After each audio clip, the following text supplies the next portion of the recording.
오늘 우리에게 주시는 하나님 아버지의 말씀은 누가복음 18장 1절에서 8절입니다. 누가복음 18장 1절에서 8절 말씀을 제가 봉독해 드리겠습니다. 예수께서 그들에게 항상 기도하고 낙심하지 말아야 할 것을 비유로 말씀하여 이르시되 어떤 도시에 하나님을 두려워하지 않고 사람을 무시하는 한 재판장이 있는데 그 도시에 한 과부가 있어 자주 그에게 가서 내 원수에 대한 나의 원한을 풀어주소서 하되 그가 얼마 동안 듣지 아니하다가 후에 속으로 생각하되 내가 하나님을 두려워하지 않고 사람을 무시하나 이 과부가 나를 번거롭게 하니 내가 그 원한을 풀어주리라. 그렇지 않으면 늘 와서 나를 괴롭게 하리라 하였느니라. 주께서 또 이르시되 불의한 재판장이 말한 것을 들으라. 하물며 하나님께서 그 밤낮 부르짖는 택하신 자들의 원한을 풀어주지 아니하시겠느냐? 그들에게 오래 참으시겠느냐? 내가 너에게 이르노니 속히 그 원한을 풀어주리라. 그러나 인자가 올 때에 세상에서 믿음을 보겠느냐 하시니라. 아멘. 오늘도 또 하나님께서 귀한 하루를 허락해 주셨습니다. 오늘도 온라인 새벽 기도에 참석하신 여러분들에게 말씀 가운데 또 하나님의 큰 은혜가 넘치시길 간절히 축원합니다. 우리는 계속해서 누가복음 말씀을 지금 나누고 있습니다. 오늘은 누가복음 18장 1절에서 8절까지 말씀 함께 나누도록 하겠습니다.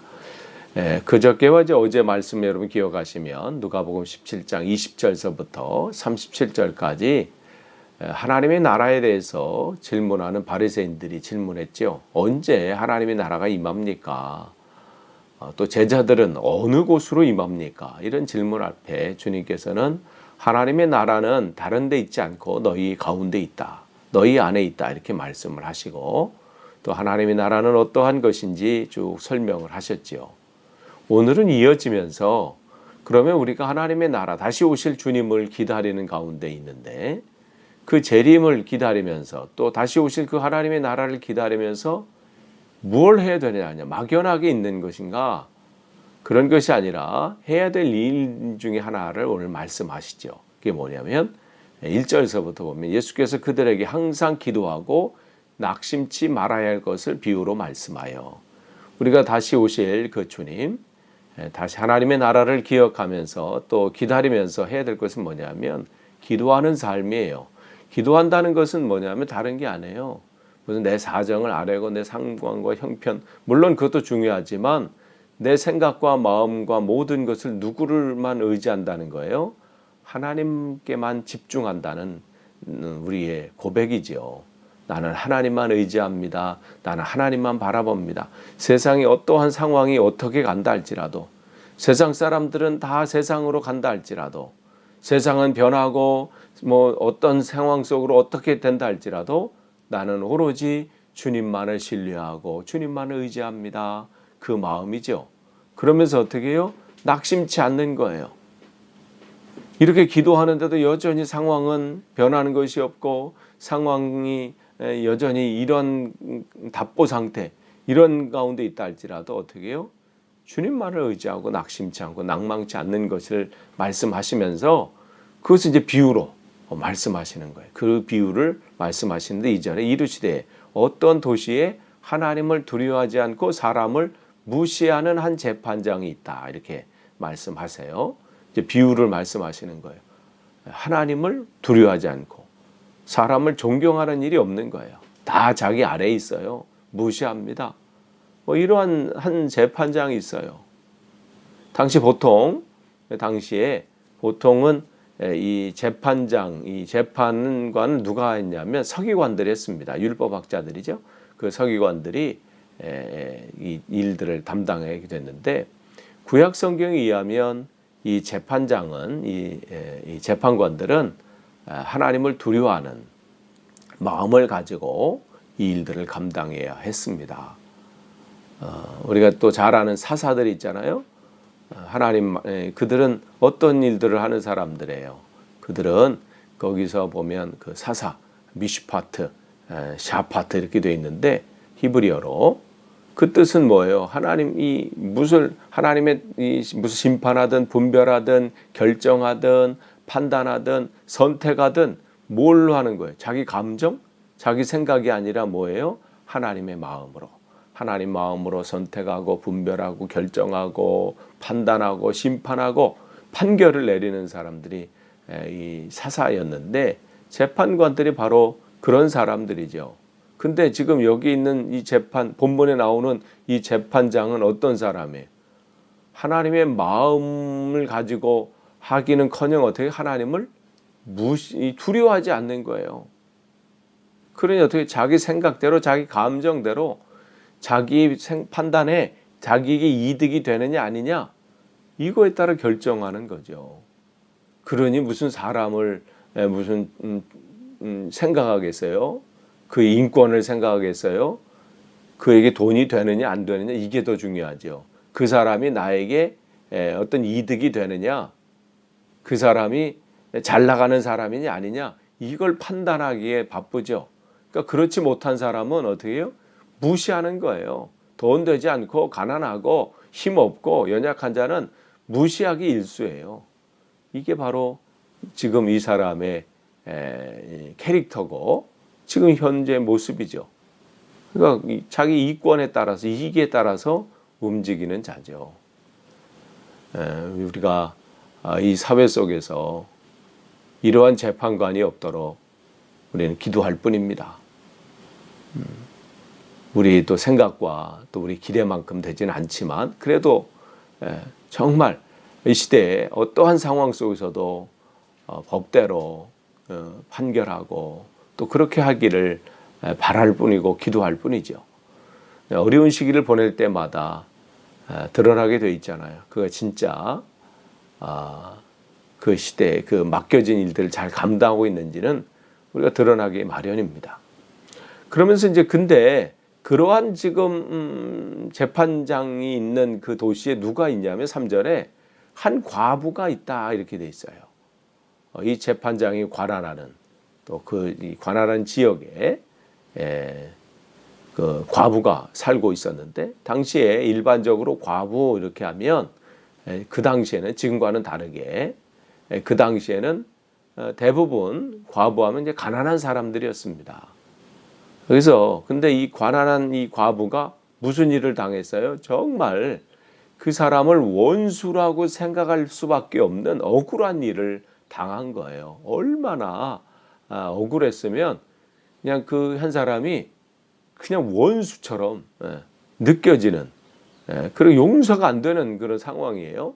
그런 억울한 일을 지금 당해서 그러니까 지금 이 여인은 그 일을 해결하려고 하는데 무슨 배경도 없고 그러니까 백도 없고 배경도 없고 그렇다고 할 만한 재정적인 형편도 안 되고 뭐 아무런 그 할 수 있는 게 뭐 없어요. 그러니까 어떻게 해요? 오로지 재판장에게 가서 재판관에게 가서 자기 이 억울한 것을 하소연하는 것밖에 없어요. 그 방법밖에 없는 거죠. 가서 부르짖는 방법을 택한 것이고 왜냐하면 그 택하려고 택한 게 아니라 그 방법밖에 없기 때문에 그런 거예요. 그래서 지금 그 방법을 택하고 재판장을 찾아갑니다. 그러니까 이 여인은 자기 문제를 해결할 수 있는 방법을 찾은 거죠. 자기가 할 수 있는 그 상황 속에서 할 수 있는 것이 그밖에 없는 거죠. 그러니까 그렇게 보면 어떤 문제 앞에서 해결 방법을 찾는 것과 또 그 문제를 해결해 줄 수 있는 사람이 누군가를 아는 것은 매우 중요하고 또 그 일들을 그 앞에 흔들림이 없이 미루지 않고 바로 찾고 그렇게 하는 것은 굉장히 중요하고 지혜로운 겁니다. 여러분은 여러분의 삶 속에 문제가 있을 때 또 상황이 정말 힘겨운 시간 속에 있을 때 여러분 누구를 찾으십니까? 여러분은 어떤 방법을 여러분 선택하십니까? 이 부분에서 우리가 한번 생각해 봐야 돼요. 내 인생에 정말 오늘 이 여인처럼 감당하기 어려운 그러한 삶의 힘겨운 문제들이 여러분에게 있을 때 여러분 그 문제를 어떻게 합니까? 세상의 방법으로 해결합니까? 누구를 뭘 어떻게 할 겁니까? 세상 사람들에게 찾아가서 하소연합니까? 아니 세상에 어떤 방법을 찾습니까? 오늘 그 부분은 중요한 거예요. 문제를 정확하게 알고 누구를 찾아가면 이 문제가 해결된다. 이걸 아는 것은 굉장히 중요하죠. 그래서 여기 보면 계속해서 그 사람을 찾아가는 거예요. 그때 4절에 보시면 그가 얼마 동안 듣지 않다가 그 뭐라고 해요? 후에 속으로 생각하되 내가 하나님을 두려워하지 않고 사람을 무시하나. 지금 이 재판장이 속으로 말하는 거죠. 얼마나 했으면. 그러니까 5절에 이 과부가 나를 번거롭게 하니 내가 그 원한을 풀어주리라. 그렇지 않으면 늘 와서 나를 괴롭게 하리라 하였느니라. 얼마나 찾아와서 자기의 이 문제, 이 억울한 일을 하소연하고 막 외쳤으면 이 재판장이 그런 사람이 아니거든요. 그런데 이 사람도 지금 너무 힘든 거야. 들어주지 않았다가는 이건 자기가 먼저 막 노이로제에 걸리겠어요. 아니, 무슨 문제에 걸리겠어요. 그래서 지금 한 거죠. 그러니까 이 재판장은 처음에는 과부의 그러한 하소연이나 그 외침에 처음에는 아무런 반응이 없었죠. 왜요? 아무런 이득이 되지 않기 때문에. 세상 말로 돈이 안 돼요. 그 사람과 시간을 함께 나누는 거, 함께 그녀를 위해서, 그 여자를 위해서 시간을 쓰는 게 아무런 이득이 안 돼, 이 재판장에게는. 그러니까 그런 거죠. 무슨 뇌물을 상납한다든지 아니면 다른 뭔가를 뭐 액션이 있어야 되는데 전혀 그런 것은 없고 그냥 외치는 것뿐이 없으니 무슨 반응이 있겠어요. 사실 이 여인은 그런 형편이 되지 않죠. 됐다면 벌써 이렇게 했겠어요. 뭐 변호사를 쓰든지 아니면 다른 사람을 쓰고 무슨 일을 해서 해결하려고 했겠죠. 그런 형편이 되지 않는 거예요. 그렇게 할 수 없으니까 어떻게 해요? 계속해서 자기 억울한 상황, 자기 힘든 상황, 내가 왜 이런 형편에 있는지 그것을 얘기할 수밖에 없는 거죠. 처음에 듣지 않았던 이 재판장도 어떻게 해요? 계속되니까 이 여자분이 계속해서 하니까 간청하니까 어떻게 해요? 지쳐버린 거예요. 그래서 이 과부의 이 외침에 처음에는 뭐 반응하지 않다가 이제 그걸 들어주려고 하는 거죠. 그러니까 이 사람이 무슨 이 재판장이 이 과부에 대한, 이 여인에 대한 불쌍한 마음이 갑자기 생겨서 그런 게 아니에요. 이렇게 하다 보니까 계속 듣다 보니까 이 여인이 이런 억울한 생각이 있었네. 아유 불쌍히 여겨야지, 국리를 여겨줘야지. 이런 마음이 갑자기 생겨서가 아니고 또 하루도 빠짐없이 계속 오니까 이 노력, 그 수고에 무슨 감동해가지고 그런 것도 아니에요. 그냥 귀찮아서 들어주는 거예요. 그럼 내일도 또 간청할 거니까, 내일도 또 찾아오니까 귀찮아서 들어줬다. 이 말씀을 지금 주님께서 비유로 예수님께서 말씀하시는 거예요. 그러면서 이제 6절 보면 주께서 또 이러시되 불의한 재판장이 말하는 것을 들으라. 그러니까 그 불의한 재판장이 속으로 한 말을 잘 귀담아 들으라는 거죠. 무슨 말을 지금 재판장이 했는가? 뭐예요? 내가 하나님도 두려워하지 않고 사람은 뭐 오죽하겠어요? 그러니까 사람은 무시하고 이러한 캐릭터예요. 이러한 사람이에요. 그 사람이. 그런데 어떻게 해요? 이 과부가 나를 번거롭게 하니 내가 그 원한을 풀어주리라. 매일 와서 부르짖는 거예요. 포기하지 않아요. 이제는 지칠 만도 한데 이제는 그만둘 만도 한데 오늘도 재판장이 부르짖고 오늘도 찾아오고 그러니까 내일도 또 찾아올 걸 생각하니까 그냥 끔찍한 거예요. 이걸 잘 들으라는 거예요. 주님께서. 그러면서 어떻게 7절에 하물며 하나님께서 그 밤낮 부르짖는 택한 자들의 원한을 풀어주지 않겠느냐. 그들에게 오래 참으시겠느냐. 그러니까 매일 이 재판장은 이 여인이 와서 매일 괴롭게 하는 거. 그러니까 이 재판장도 계속되는 간청 때문에 그 문제를 해결해 주는데, 하물며 선하신 하나님께서 그 부르짖는 그 하나님의 백성들의 부르짖는 그 소리를, 그들의 그 기도의 제목을 들어주지 않으시겠느냐, 이 말씀을 하시는 거지요. 여기서 하물며가 중요해요. 하물며. 그러니까 이 불의한 재판장하고 선하신 하나님하고 지금 비교하는 거죠. 대조시키는 거예요.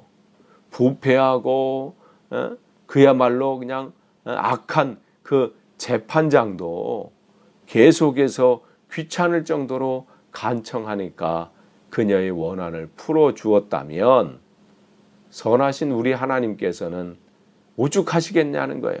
비교가 되겠냐는 거예요. 그 포인트를 지금 말씀하고 있는 겁니다. 그러니까 하나님께서 응답해 주신다는 믿음을 가지고 끝까지 구하라는 말씀이죠. 그런데 여기에서 기억할 것이 있어요. 지금 이 상황을, 지금 어떤 상황이냐면, 여기서 우리가 유추할 수 있는 상황은 지금 다시 오실 그 주님을 기다리면서 지금 이 시대의 상황, 이 누가가 이 말씀을 전하고 이런 시대의 상황은 또 어떤 시대냐면 핍박이 있었던 시대예요. 그러니까 어떤 거예요?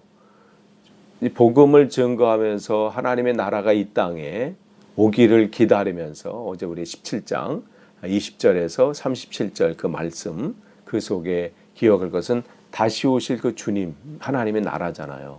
그런데 지금 현실은 어떻게 해요? 여전히 핍박이 있어요. 이 하나님의 나라가 확장되고 또 하나님 나라가 이 땅에 오기를 기다리면서 믿음을 붙잡고 살아가는 이때에 뭐 어떻게 해요? 편안하게 신앙생활하고 모이는데 아무런 문제가 없고 예수를 그리스도로 전하는데 별 문제가 없는 시대라면 좋은데, 전할 때마다 핍박이 오고 공격이 오고 어려움이 오고 이런 상황 가운데 제자들이 있어요. 이 가운데 지금 크리스찬들이 있다는 거죠, 이 시대에. 그럴 때 지치지 않겠어요? 하나님 언제 오십니까? 언제 하나님이 이 땅에 오셔서 이 어려운 시기를, 이 어려운 상황을 해결하십니까? 이런 핍박을 언제 하나님께서 멈춰주실 것입니까? 이 하나님의 나라가 이 땅에 임해야 되는데 저들의 공격이 있습니다.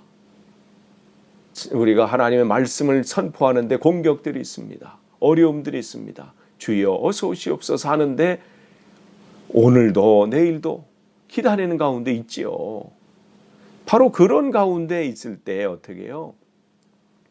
극심한 박해가 있는 그 상황 속에서 그들은 어떻게 해요? 하나님 관계가 끊어버리도록, 바라보지 못하도록 여러 가지 공격들이 있는 거죠. 이 박해 중에 처음에는 정말 믿음을 붙잡고 하나님 앞에 간구하면서 하나님을 찾고, 하나님, 내가 이 상황 가운데 흔들리지 않겠습니다. 어떤 어려움이 우리 가운데 온다 할지라도, 이 시대에 온다 할지라도 나는 주님만을 바라보고 의지하면서 나아가겠습니다. 그럴 때 어떻게 해요? 하나님께서 그들의 간구를 어떻게 해요? 하나님이 붙잡고 하나님이 회복해 주시고 인도하신다는 그 말씀이죠. 그런데 어떻게 이 시대에 그렇지 못한 사람들이 있어요. 그렇지 못한 사람들이 등장하기 시작한 거예요. 오늘도 인내하면서 하나님 나라를 구하면서 기도하면서 나아가야 되는데 핍박이 점점 심해지니까 어떻게 해요? 기도하는 것을 멈추고, 또 신앙 가운데서 신앙을 멈추고, 또 세상으로 나가고, 또 그런 일들이 일어나는 그러한 상황이었다는 것이죠. 그러니까 여기서 이런 간구는 무슨 하나님, 내가 이런 문제가 있는데 이걸 해결해 주세요. 우리 아들이 지금 이번에 시험인데 좋은 대학 가야 됩니다. 하나님 놓고 밤새 기도하라는 그런 기도가 아니고요. 정말 이 시대 여기서 말씀하신 진짜 이 신앙의 이 기도는 뭐냐면, 내 신앙이 흔들리지 않도록, 어떠한 핍박이 오더라도, 어떠한 상황이 내 삶을 힘들게 한다 할지라도, 비록 이 포도나무 열매는 없고요, 우리의 양은 없고 무화과 나무의 열매는 없다 할지라도 어떻게 해요? 그 가운데서 나는 여호와로 말미암아 기뻐하며 감사한다. 그 고백이죠. 그 고백. 그 고백이라는 거예요. 그 흔들리지 않는 그 간구. 어떠한 상황일지라도 처음에는 기도하지만 예수님께서 오시는 그날까지 버티지 못하고 그런 사람들이 많을 것이라는 말씀이에요. 그래서 어떻게 해요? 내가 8절에 보면 내가 너에게 이르노니 속히 그 원한을 풀어주리라. 그러나 인자가 올 때에 세상에서 믿음을 보겠느냐 하시니라. 말씀을 하세요. 그러니까 이 시대에 지금 이 누가복음가 이 말씀을 우리들에게 준 이 시대죠. 이 시대에 정말 핍박과 환난 가운데 흔들리지 않고 다시 오실 그 주님, 이 시대를 온전케 하실 그 주님을 기다리면서 기도하되 오늘 했다 끝나는 것이 아니라 계속해서 다시 오실 그 주님을 붙잡을 그날까지 간구하는 것이죠. 그렇기 때문에 고린도전서 3장 6절에 보면 나는 심었고 아볼로는 물을 주었을 때 오직 하나님께서 자라나게 하셨느니라. 바울은 늘 이 고백을 해요. 나는 심는 것밖에 없다. 내가 할 수 있는 것은 다른 게 아니에요. 오늘도 기도의 이 씨앗을 심는 거예요. 오늘 이 시대에 하나님 언제까지입니까? 하나님 내 신앙이 바로 세워지는 날이 언제입니까? 그게 오늘이 될지 내일이 될지 언제인지 모르지요. 하나님 우리 자녀들이 하나님 말씀 안에 온전히 붙들림 당할 때가 언제입니까? 그걸 놓고 지금 우리가 계속 기도하는데 그게 오늘이 될지 내일이 될지 1년 후가 될지 모르는 거예요. 그런데 우리가 해야 될 일은 뭐예요? 오늘 한번 하고 끝나는 게 아니라 뭐예요? 계속해서 오늘도 물을 심고 내일도 심고 우리는 심는 거예요. 기도를 심는 거고요. 말씀을 심는 거고요.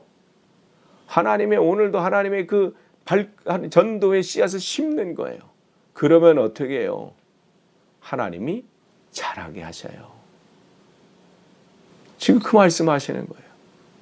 이 시대를 놓고 여러분이 기도하고 계시잖아요. 하나님 이 시대가 점점 복음을 증거하는데 어려운 시대를 갖고 있잖아요. 예수를 그리스도로 전하는 것에 있어서 정말 사회적으로 법적으로 여러 가지로 제약을 두고 하지 못하도록 하고 이러한 일들이 점점 더 안 일어나겠어요? 더 하겠지요. 사단은 여러 가지 방법으로 이 복음이 증거되는 것을 막겠지요. 그런 가운데 환난이 왜 없겠어요? 있겠지요. 그러나 우리는 어떻게 해요? 그 가운데 더 간구하면서 주님이 우리 가운데 역사하실 그날을 바라보면서 온전히 이 땅에 하나님의 나라가 임할 것을 기대하면서 오늘도 간구하는 거예요. 그러니 한 번 됐다고 끝나는 게 아니에요. 한 번 믿었다고 끝나는 것이 아니라 어떻게 그 믿음이 온전해질 때까지, 온전해서 열매를 이룰 때까지 우리는 계속해서 간구하고 그 믿음의 줄을 잡아야 되는 거예요. 그렇기 때문에 세상 살아갈 때 세상 말로 세상에서는 그런 말을 하잖아요. 세상을 살기 위해서는 정신줄을 놓아서는 안 된다. 이런 말을 하잖아요. 정신줄을 놔서는 안 된다. 그런 것처럼 이 신앙의 이 세계에서는 어떻게 해요? 구원이 완성될 때까지 어떻게 믿음의 줄을 놔서는 안 됩니다. 끝을 맺습니다. 우리가 신앙생활 하다 보면 여러 가지 환난이나 또 여러 가지 문제나 또 여러 가지 핍박이나 여러 가지를 통해서 내 신앙을 지키는 것이 어려울 때가 있어요. 그러나 그 가운데 어떻게 해요? 우리는 분명히 이 문제와 이 상황을 이기게 하실 분이 누군지를 분명히 알아야 돼요. 하나님이십니다. 여러분의 모든 상황을 하나님 앞에 아뢰시는 거예요. 하나님, 내가 지금 이러한 가운데 있습니다. 내가 온전히 신앙생활하는데 이러한 어려움들이 내게 찾아옵니다. 내가 오로지 주님만을 바라보면서 걸어가고 그 신뢰하면서 나아갈 때 이러한 내 삶의 문제들이 있습니다. 내 마음에 이러한 요동들이 있습니다. 하나님 붙잡아 주옵소서. 승리하게 하옵소서. 간구할 때 어떻게 해요? 하나님께서 붙잡아 주실 거예요. 이기게 하실 겁니다. 오늘도 승리하게 하실 겁니다. 오늘도 주님을 신뢰하면서 다시 오실 그 주님이 오실 때까지 여러분의 이 신앙이 이 믿음의 이 여정이 흔들리지 않고 온전히 다시 오실 주님이 오실 때까지 믿음을 여러분이 나타내는 귀한 하루하루의 삶이 되시기를 간절히 축원합니다. 기도하겠습니다. 하나님 감사합니다. 오늘도 귀한 날을 쉬고 또 말씀 가운데 하루를 시작하게 하시니 감사합니다. 하나님, 어떠한 어려움 속에 있다 할지라도 세상 사람들은 다 변해도 하나님, 우리 믿음 안에 거하게 하시옵소서. 흔들리지 않기를 원합니다. 세상 사람 다 주님을 배반해도 우리는 다시 오실 그 주님이 오실 때까지 이 믿음의 자리를 지키게 하시고 늘 승리할 수 있도록 우리를 붙잡아 주시옵소서. 감사드리며 예수님의 이름으로 기도하옵나이다. 아멘.